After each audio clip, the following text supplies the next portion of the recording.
Hello everybody, this is Claire Van Steenwyk coming to you from my home office in Sun City, Arizona.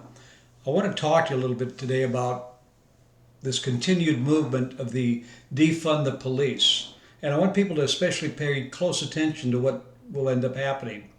If you truly want to defund the police, you're going to end up with a federal police division, a military police force, similar to what they did in Washington when they gated the whole thing after January 6th, remember?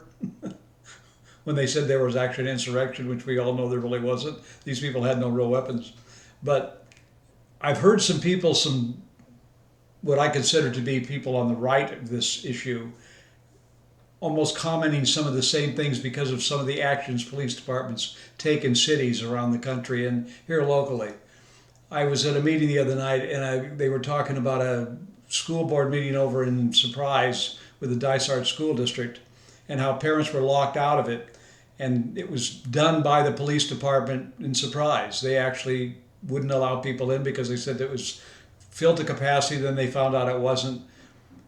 And it kind of puts police departments in the middle of your elected officials and their hired policemen with a hired police chief taking orders from city officials who are elected. Because the school board, the city council, and the mayor are all elected.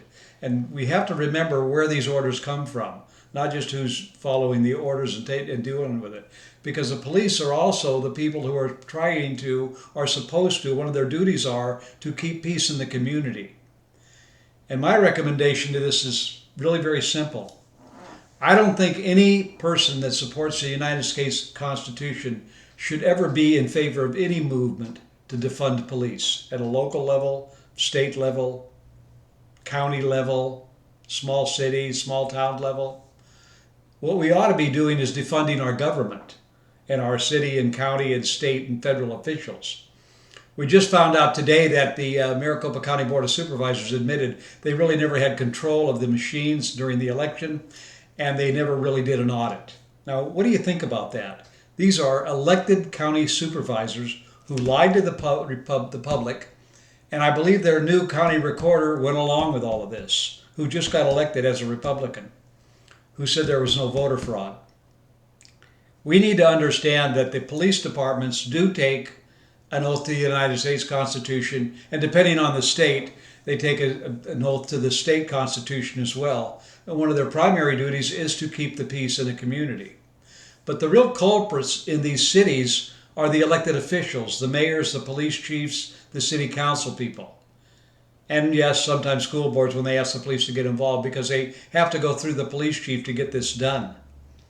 We can't afford to defund the police in America because if we ever do, we are going to end up with nothing more than a military police force coast to coast. And the people that's going to hurt the most, even the talk of it, is Seattle, Sacramento, Oakland, LA, Phoenix, Chicago, New York, Portland, Minneapolis, Atlanta, and every other city that's had riots in the last year or so.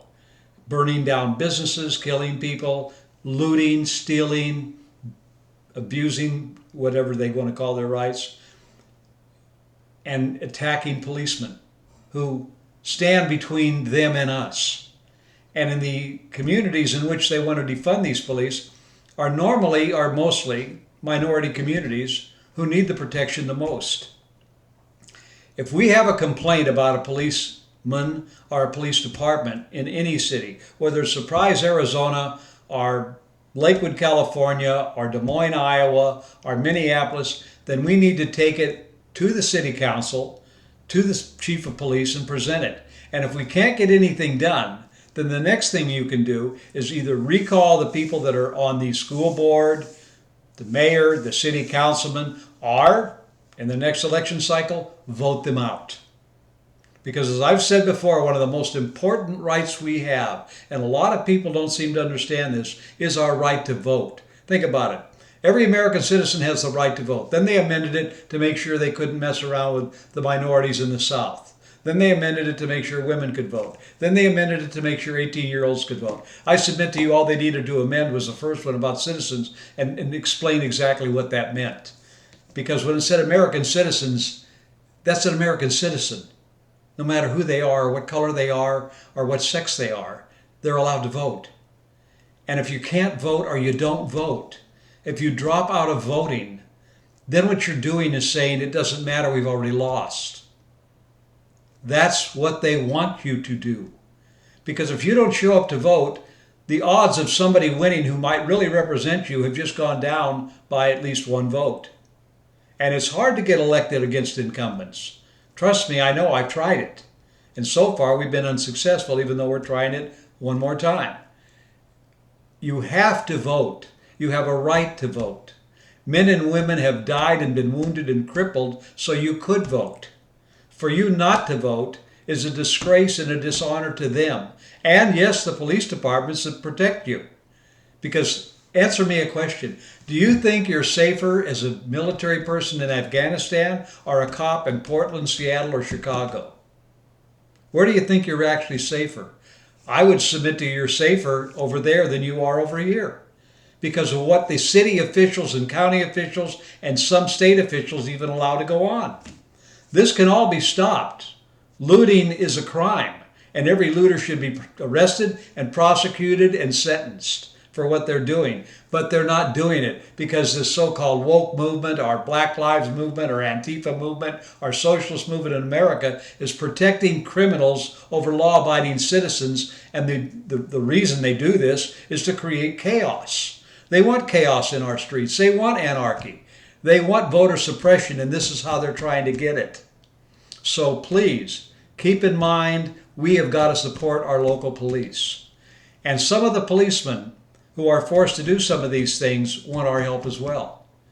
If you feel that a policeman hasn't allowed you into a meeting, you've been barred from or kept out or lied to, however it's gone on, then you deal with it as a citizen. You take your recourse. You go to City Hall. You file complaints. That's what you can do. But you make sure you file complaints on the people who ask them to perform this duty as well. The Board of Supervisors, County Recorder, I don't know, Police Chief, City Mayor, City Council, Governor of the State, Attorney Generals. Recall them or vote them out of office. That's our option. But not taking part in an election is not, and defiling police is not an option either. Do not do that. Do not fall into that trap of making comments off the cuff about policemen in general. You have bad policemen, you have bad soldiers, you have bad carpenters. You have bad janitors, you have bad electricians, you have bad people on the radio and on TV and in the press. We all know that. Take it up with them. In the cities you live in, file complaints. In the counties, file complaints. In the states, file complaints. File your grievances. We have recourse and we need to take it. But do not take it out in general on an entire police force for what a couple of policemen might have done or been ordered to do. I know when I was at the Capitol a few years ago, the Capitol Police were going to arrest me for not leaving because they had orders that we couldn't be on what they called private property.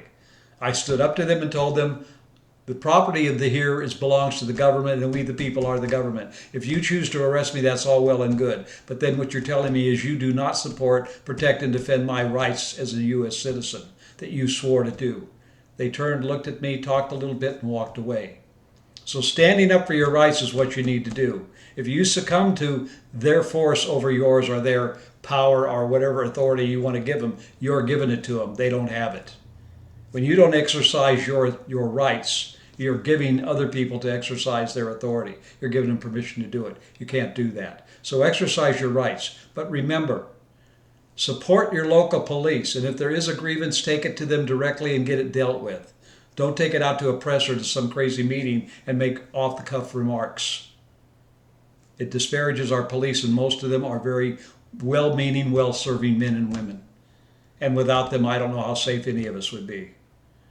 And understand one thing, all county sheriffs aren't good. They're not going to help us. We know we have one here in Maricopa County, Mr. Pinzone. He's not a constitutional sheriff, even though he took an oath to the Constitution. All elected officials, all county sheriffs, all policemen take an oath to support, protect, and defend the Constitution of these United States. Not all of them do it. So remember that. We have to join together. If you allow them to defund the police anywhere in this country, they will be replaced with a military force. That's what they're going to do. They want to take our country from us. Don't let them do it. I want to thank you for listening to this. I hope you'll pass it on. And remember, I am running for the Arizona Senate in LD22, so if you can help us by getting a signature, go to our website, voteforclaire.com. There's a link on it to go sign our petitions on the Secretary of State's website. We appreciate your help. I want to thank you once again. Keep us in your prayers. God bless you. And thank you for viewing this. And please pass it on to your friends. God bless you now and have a good day. Bye for now.